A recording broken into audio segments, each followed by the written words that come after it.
when you got the yams. Hello peeps, I'm back. Wanna know who else is back? Kendrick Lamar! To get myself ready for his new album, I wanna get well-rounded in his discography. And therefore, today's TAFT episode is centered about his most important album, C4! Why are we still here? Water is wet. The internet is a chaos. Kendrick is quite a legendary rapper. The night is dark. Why are you looking at me that way? I'm just stating undeniable facts. Anyway, Mr. Kendrick Lamar. Considered by many one of the best rappers in history. Do I agree with that? So far, yes. As of right now, my knowledge of his discography consists of 𝕸𝖃𝖍𝖆𝖑𝖾 𝖰𝖵 and the song Humble. And I love both. But still, I need to expand that. So what better way to motivate myself than making a video about it? As I'm writing this part of the script, I am completely unaware of how 𝕍𝖃𝖆𝖑 sounds. But that will change soon. Gonna go listen to it now. See you later, alligator. Top of the morning, top of the morning, top of the morning, top of the morning. You can't see me, but I'm on the floor. Oh god, where to begin here? I feel like the first thing I must say is that I don't think this album is totally fitting for the series, now that I've heard it. The idea of TAFT is that I listen to the albums once or twice, read the lyrics, and then try to give my opinion on the album in this short amount of time. And this often means that after a while, my opinions end up changing towards the albums I cover here. For example, my favorite song of 𝕑𝖕𝖕𝖗𝖒 is no longer Operation Lifesaver, 𝕑𝖑𝖑 has grown me a lot since that video, and a few days after I posted the Tribe video, I found out about 𝕸𝖆𝖗𝖘𝖍𝖆𝖑𝖚, so... oof. 𝕍𝖃𝖆𝖑 is an album that's extremely packed with detail. Every single line in here feels like Kendrick spent at least a week improving upon it. So for me to tell my truly honest opinions towards the album based on only 2 listens feels wrong. But if I do spend more time on it, I feel like it's going to lose a bit of the idea of the series. That is to preserve my initial opinions on the record, so I can revisit them a few years later and see how they've changed. So I'm gonna try my best to explain how I felt listening to this. I guess, to the surprise of as many people as the population of Plymouth, I love this thing. But I also love how, despite how great it is in a considerably different way that 𝕸𝖃𝖍𝖆𝖑𝖾 𝖰𝖵 is great. While that record shows Kendrick's storytelling skills at full throttle, it's mostly limited to songs only. In 𝕍𝖃𝖆𝖑, the skits play a major role in how the album sounds, and they work pretty much as reinforcements to the supports of this record. This is an album that pretty much mastered the usage of skits inside of it. There's a gigantic amount of albums I've heard in the past that those are simply throwaways, like for example, do you listen to the skits of a Tory Lanez album? Did I really struggle that hard to pick an example? But in here, they feel like more of an essential part to the listening session, especially if you take the ending of the record in consideration. The way this all comes together by the end of the album was already something I was aware going into the album, but listening to it made me understand why it is so much of a big deal. Truly, you need to listen to this album to fully understand how great this dynamic works. And it's not surprising that we don't see many artists trying to pull that off, because it doesn't seem like something easy to pull off to begin with, especially with that level of fluidity. For the instrumentals, while I think 𝕸𝖃𝖍𝖆𝖑𝖾 𝖰𝖵 tends to be a little hookier, with Swimming Pools and 𝐻𝐶ity being 2 great examples of that, the instrumental prowess here seems to be not only more vivid, but it's also very unique. There are many rap albums that have this blend of rap, funk, jazz, and soul into their instrumentals, but this one sounds completely unique in comparison to all of those records. And while I try to find a better way to explain it, my strengths were left in vain. I guess the closest I got was to match that Kendrick's flows and nasally voice match with the sound of this record in ways that few can replicate. And by the way, I think this is one of the best produced albums I've heard in my life. All the vocal effects and how the instrumentals are incorporated here are absolutely flawless. And now for the lyrics. I gotta admit I struggled with those, not because of the themes, let me clarify, but because, for videos in this series, I only listened to the album like once or twice, and later checked the lyrics on Genius, because my poor foreigner brain struggles to keep up with the words in songs in English, especially in rap songs, where it's all so fast-paced. It happened in the Tribe video, even if I was able to get most of the lyrics, and in the 𝕑𝖕𝖕𝖗𝖒 video, where I got the lyrics for some songs, and in others to this day I'm still struggling. That is the case for 𝕍𝖃𝖆𝖑 here, but I did my best to understand those the best I could, so apologies in advance if I get something wrong. But based on what I understood, guess what? Wait, do I really have to say it's good? Wasn't it already subintended? Alright then, it's pretty dope. A pretty interesting aspect about them is that whenever I make one of those episodes on rap albums, it broadens more my knowledge about English slangs and phrases. Like, there are words that I didn't even know could be together in here. It made me feel like I'm the guy from the I understand all of those words separately meme. Except I actually learned something in this case. I will enter more details about them when I get into track by track. That will be coming in... oh, right now? Oh, okay. That's nifty. We're beginning this album with Wesley's Theory. Holy crap, Kendrick! What a great way to open this album this was. Not only because of the intro verse, that let's face it, it's pretty insane how well it incorporates the title of the album, but also because of how it immediately hooks you in. The beat has this very... Whoa, what was that? It sounded like a dog barking. very... The beat has this very psychedelic numbness to it, the chorus is great, and pretty much everything else that already comes subintended Kendrick's flow comes in place with the strength of a bulldozer in here. For the lyrics, I gotta mention the Uncle Sam segment. It's not even funny, but I laughed a bit, because I imagined Uncle Sam actually rapping that verse, and it was pretty bizarre. Besides that, that's a pretty dark and sad statement. That's based on what I hear from other American rappers, seems to be real. And after all that, I think it's no mystery. Fantastic album opener, got me thrilled for what was coming, and I bang a positive highlight signing here. It's just not the best track because it's not called Yoshi's Theory.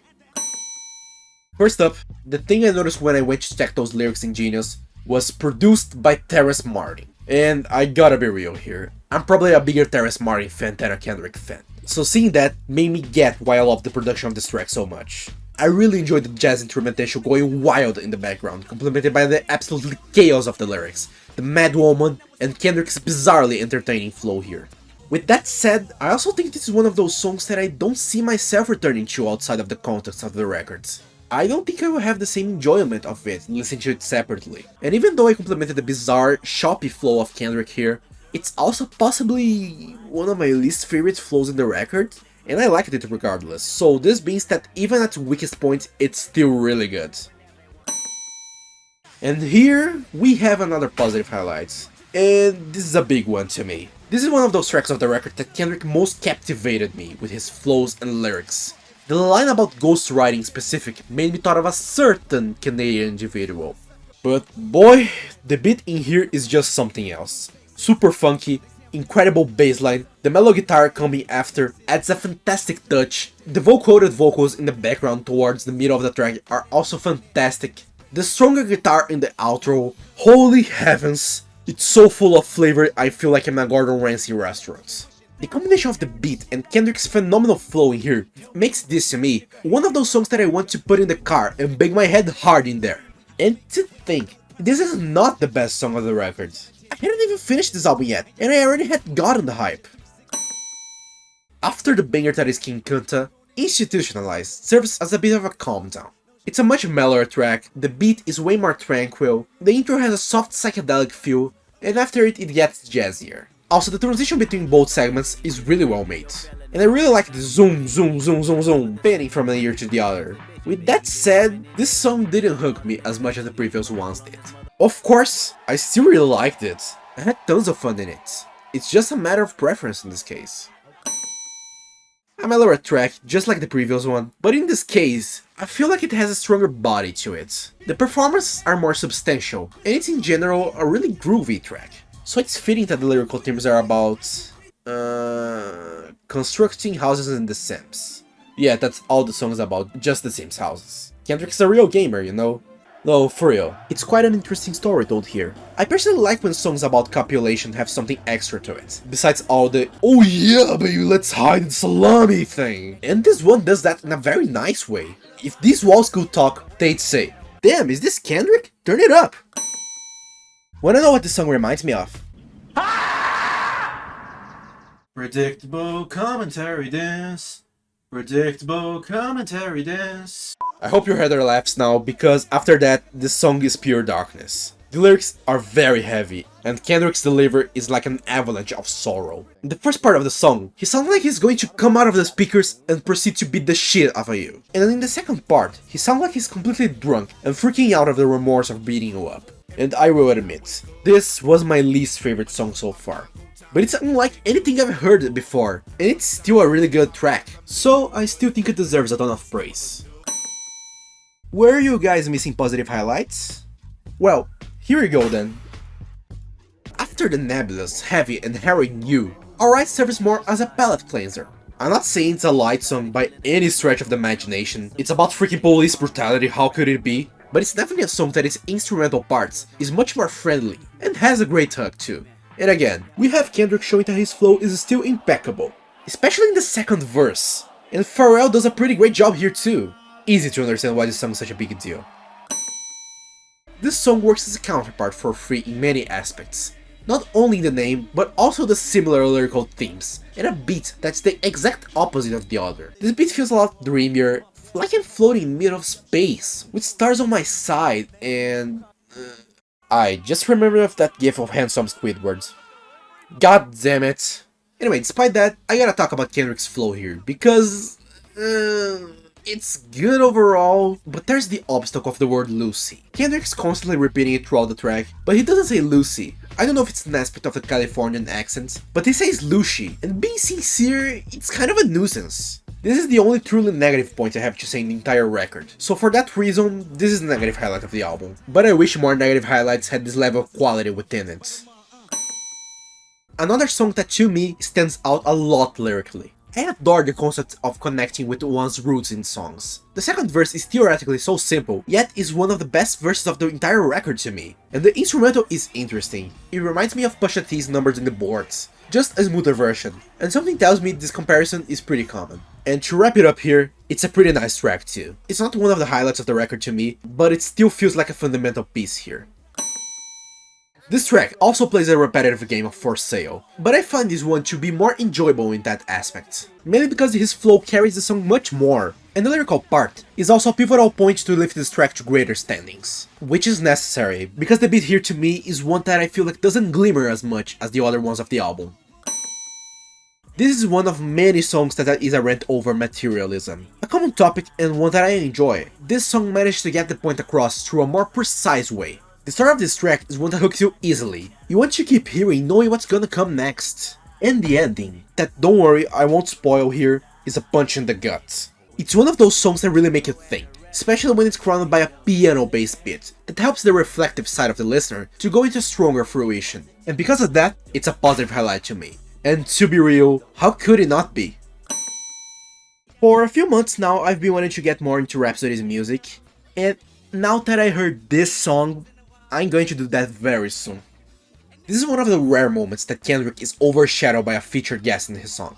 Not saying his part is bad, of course it's not, because it does a great job too, but not only the lyrical themes fit way more with Rhapsody, but her performance is more well done than an Applebee's steak dinner. I wouldn't say that she stole the show, but among the two stars of the track, she shines just a little brighter. And also the track has one of my favorite beats of the record, so positive highlights again, yay! I just received this mysterious letter in my mailbox, so if you excuse me, I'm going to read it. Dear Marshall, this is the third positive highlight in a row. Love somebody. Was I supposed to be surprised? By the way, this is a prescription. When I went to this record, I was already aware of the buzz of this track, and it absolutely delivered. The beat, besides carrying a monstrous menacing energy that is always leaving you on the edge of your seat, and with the Ravenel's extremely political lyrics and Kendrick sounding pissed, like he just saw somebody eating a burrito sideways. This without mentioning Assassin, that comes with one of the most memorable choruses of the entire album, with his force that is so robust that it feels it can rupture a levee. I'm honestly shocked how this takes bronze medal off the best track of the records here. This feels like way too low for a song like this. But it's not my fault that King Kunta and a certain upcoming track exist. Of the core tracks of this record, I feel like this is the closest to lukewarm this album gets. It's a fun track still. Kendrick's flow is entertaining as all heck, especially in the chorus, and the metaphors of the track are killer. I just think the beat fails to leave a lasting impression among all the other ones of the records. And maybe because of that, it ends up being a song that I don't really feel like returning. I don't think it's negative highlight worthy, but it could be a way more interesting tune. Were you guys waiting for this? Well, in any case, I'm just going to drop this here. And if you're not satisfied, then boom! Better now? If by a miracle I meet someone that never heard any of Kendrick's music before, it would be either this or Humble that I would show them first. And the reasons are pretty simple. It's one of those songs that makes you feel like running crazily around town, jumping off buildings and living life to its fullest. Kendrick's flow is at peak condition, and perhaps the most important, the message is something that is very easy to embrace. I'm not saying that the other songs have less credibility for their more serious tones, but the way the upbeat nature here is conveyed makes me feel like if I was introduced to Kendrick with this track, I'd have went nuts. I honestly have nothing to really criticize in this track, aside from the fact that the album version was way better than the single version. It's one of, if not Kendrick's best song ever made. I have many video ideas in storage, and one of them is about how to make the perfect album closer. And I definitely need to take notes about this track for my video. I think you'd have to be in a vegetative state to not realize it is a positive highlight. And let's face it, I'm pretty sure I already said this before in this video, but screw it, I'll say it again. How could it not be? The first part of the track has a very hypnotizing psychedelic instrumental, and Kendrick flows over it like he's a nice skater in the Winter Olympics. And at a point where you ask, how could this get better? Then we have the second part of the song. The second part of the song. Let's fucking go! The freaking spoken word segments we had all throughout the record coming back together forming a poem, the quote-unquote interview with Tupac, all of this combined with the lyrical themes of being the forefront of a revolution, leading the path to a new world. Jesus Christ, how is this even real? Or most importantly, how is this not even the best song in the record? I guess this only tells the kind of album T-Pap is. I'll get in more details in the conclusion. That is, not. After all of that, do I really have to say I get the hype? 3 weeks later. Many months later. So much later that the old narrator got tired of waiting and they had to hire a new one. Yeah, I think not. To Pimp a Butterfly feels to me like an album that is almost too good to exist. We should feel thankful that a project of these proportions was ever able to come into fruition. And besides Kendrick killing it here, I cannot credit enough all the staff and guests of this record. Rhapsody, George Clinton, Kamasi Washington, Terrence Martin again, Ninth Wonder, Robert Glasper, the latter 4 of which were responsible for Dinner Party, my 3rd overall favorite album of last year. Morally, I feel like this record is 100% superb, but my score counts personal enjoyment. And there were a few moments in here that I personally wasn't clicking with the record, so it doesn't get a perfect score from me. Is it my favorite hip hop album ever? No. Is it my favorite West Coast hip hop album ever? Almost there. But it's definitely my favorite Kendrick album. And hopefully, this thing of not being 100% is only thing for the moment. And the more time I spend with it, the more it may grow on me. And maybe it will eventually reach 100%. But that's not now. Right now, I'm feeling 97% superb on this album. Hell freaking yes.